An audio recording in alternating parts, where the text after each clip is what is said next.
Hi, my name is Leon Rowe, currency trader and trading coach at trading180.com. And in this video, I'm going to be talking about why we draw demand zones and supply zones, but focusing on demand zones in the way that we do. And what I mean by that is there are some traders out there, and the majority of traders that will draw demand zones from the wick high, from this wick high to this wick low. And I was asked by a trader why I draw my demand zone from the candle wick open to the wick low. And first of all, I just want to start off by saying that there is no right or wrong way.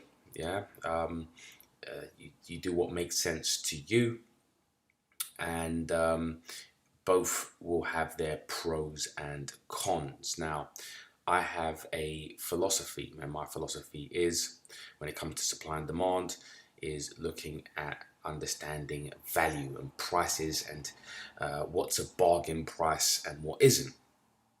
So again, many traders will tend to draw their demand zones from the last bearish candle's high price and high wick price to the low price, and this is where the demand zone will be. Now, in comparison, I will draw mine at the candle wick open price to the low. So why is that? And it's for this sentence here: the open price is cheaper than the high price. The open price is always cheaper than the high price. And when we're talking about cheapness, if we look at this side here and we then go to and try to understand that in the overall range from what would be considered this high and this low right here, this high would be considered an expensive area. Why do we know that? Because buyers are no longer willing to push prices higher. So this is an expensive area. We know this to be a cheap area or bargain price. And why do we know that? Is because buyers came in at this price and pushed prices higher. This was an absolute bargain for the buyers. So now if we look at the actual zone and where we want to buy in the zone, the high of the candle compared to the open of the candle, which price would you say, and this is obviously, if you're looking at a price chart, this would be price and this would be time across the horizontal axis. So this would be price. If we were looking at the high price or the high wick price or the candle wick price, what price would you want to buy at? Or what would you say was cheaper? You would have to say that the open price is cheaper, and it's a cheaper price. So for me, while prices may come down to an area and you may draw your demand zone here and prices may work, was it the best price? Right? Was it the cheapest price you could have got in at? The cheapest price is obviously going to be at the absolute low. And this is proof of value. It's proven to be an absolute bargain area. Up here isn't necessarily the best price. It's a cheap price compared to if you're looking at what is expensive. But if you're looking at this candle from the high price to the low price, the open price where I want to buy is cheaper and a more bargain price, than the actual high price. Again, there are pros and cons to both. There is no right or wrong way.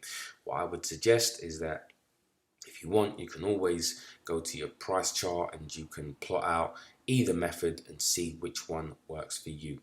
But if you're understanding supply and demand and you want to buy at bargains and value and cheap prices, Yeah, and understand, my way of trading and the philosophy and as to the reason why I do, then this is the main reason why I will draw my demand zone from the last bearish candle's open price to the low, because I like to buy at bargain prices. Prices may come down here and go on their merry way. That's good for other traders. That's just not my trading opportunity. My trading opportunity starts from the open price to the high price, and also as well I can get a better risk reward the lower price comes down as well to the open price. If you're buying here, then you have to have a bigger risk reward when it comes to where to place your stop loss,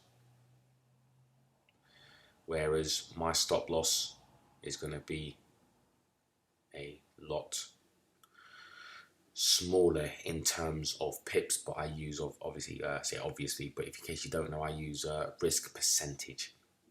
So again, there are pros and cons to both. Sometimes you may get in early, and this one you may miss a trade. I'm not worried about missing trades because I'm not losing any money and I'm managing risk. I'm buying at a cheaper price down here, which is better for me. Some traders may want to try and get in early.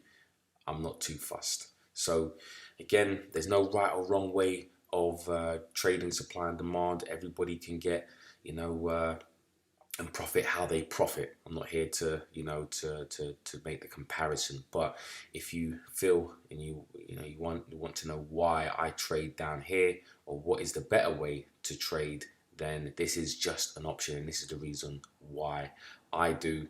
And someone who trades imbalances in supply and demand, drop based rally, rally based drop, I trade proof of value, may say to you that this is the area to look for, start to look for, demand. Again, everyone is entitled to their opinion, and I wish everybody the best in whatever way they trade. So yeah, that's it. Hope that helps, and take care.